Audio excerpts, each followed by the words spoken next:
tardes, doctor Ernesto López, compañeros. Pertenezco al primer semestre de medicina.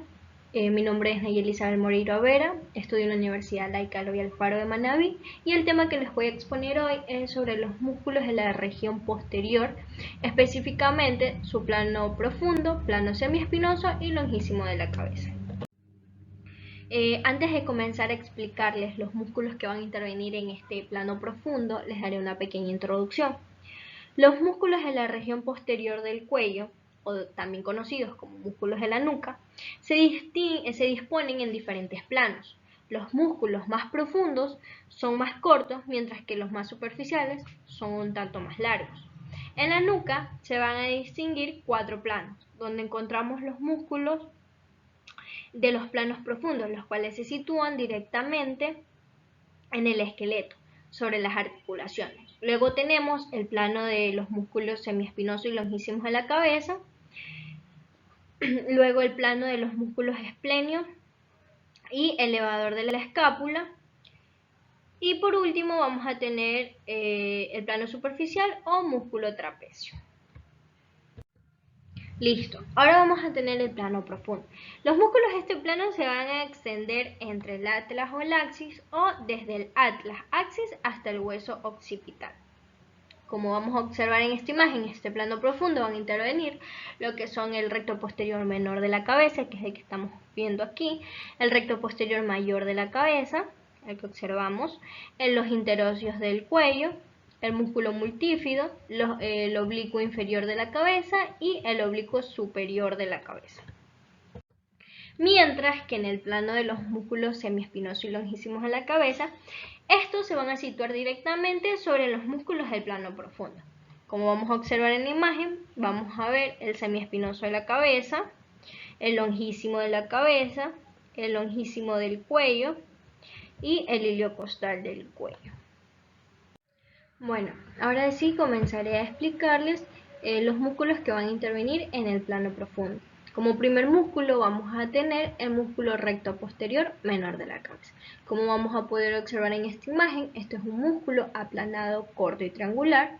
Se va a situar mediante un tendón en el tubérculo posterior del atlas a cada lado de la línea media, para terminar insertándose mediante cortas fibras tendinosas en el tercio medial de la línea nucal inferior, en la parte subyacente de la escama del occipital. Este músculo va a estar inervado por los ramos posteriores del primer nervio cervical. La irrigación de este músculo va a estar dada por la arteria vertebral y la acción de este músculo recto posterior menor de la cabeza va a ser la extensión de la cabeza. Como segundo músculo vamos a tener al músculo recto posterior mayor de la cabeza. Como vamos a también observar en la imagen, este es un músculo corto y triangular. Se inserta mediante fibras tendinosas en la parte superior de la fosita lateral de la apófisis espinosa del axis, para terminar insertándose mediante cortas fibras tendinosas en la línea nucal inferior, en su impresión rugosa subyacente de dicha línea. La inervación de este músculo va a estar dada por la rama posterior del primer y segundo nervio cervical, y la acción de este músculo, como vamos a poder observar, es la extensión de la cabeza, el rotador de la cabeza, y también nos va a permitir girar la cara hacia el lado contraído. Como tercer músculo vamos a tener el músculo oblicuo inferior de la cabeza. Como vamos a poder observar en la imagen, este es un músculo alargado, grueso y fusiforme.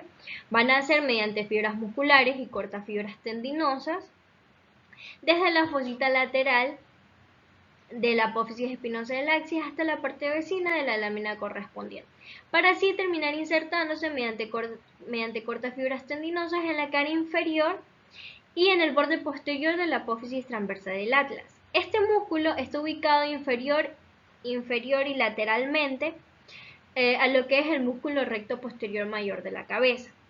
Este músculo va a tener una inervación que va a estar dada por los ramos posteriores del primero y segundo nervio cervical, y la acción de este músculo va a ser que nos va a permitir la rotación de la cabeza y va a hacer girar la cara hacia el lado contraído. Listo, ahora tenemos al músculo oblicuo superior de la cabeza. Como podemos observar en esta imagen,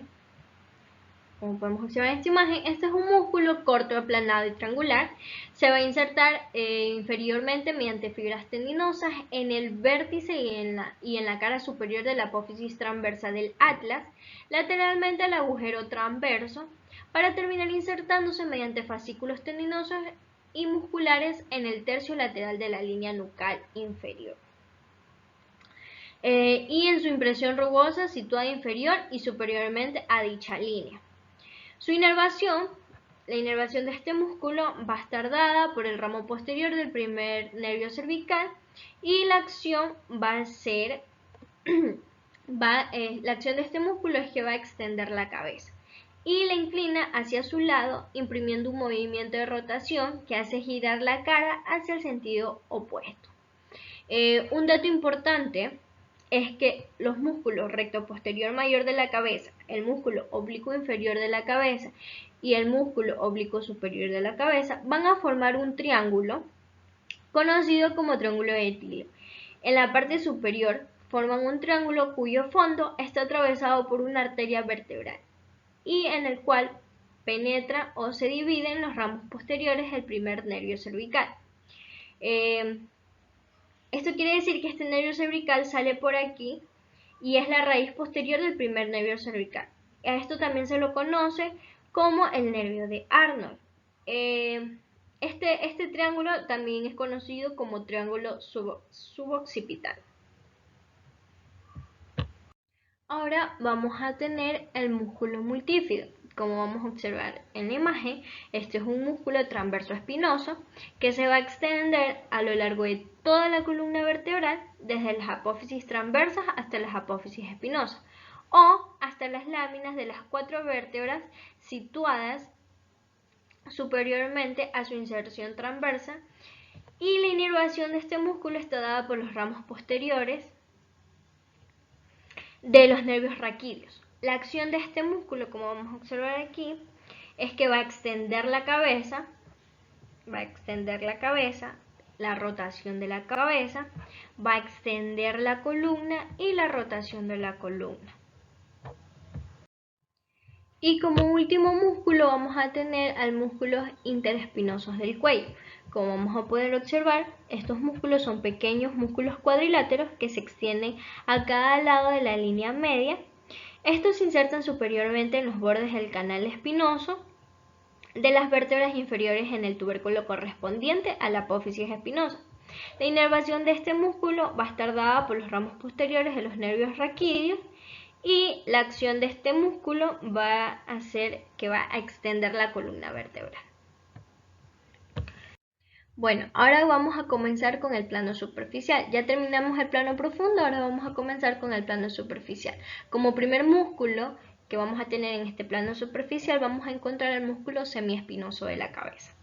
Este músculo es ancho y grueso. Se va a insertar inferiormente mediante cortos tendones en el vértice de las apófisis transversas de la quinta a las sextas primeras vértebras torácicas y en la base de las apófisis transversas de las 4 últimas vértebras cervicales, y también mediante pequeños fascículos musculares en las apófisis espinosas de las séptimas vértebras cervicales a la primera vértebra torácica, aunque esta última es inconstante.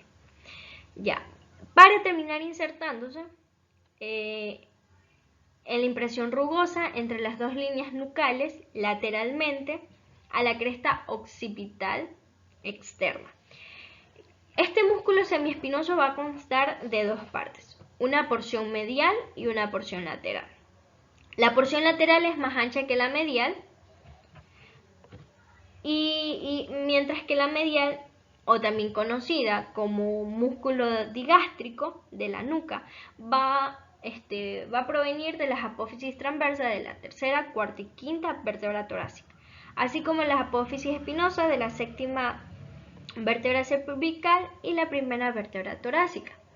La inervación de este músculo va a estar dado por los ramos posteriores de los nervios raquídeos y la irrigación va a estar dada por la arteria cervical profunda, mientras que su acción su acción va a ser la extensión de la cabeza y va a inclinarla hacia el lado del músculo contraído. Ahora vamos a tener al músculo longísimo de la cabeza. Este músculo, como podemos observar en la imagen, es un músculo largo y delgado. Se va a insertar inferiormente en la cuarta y quinta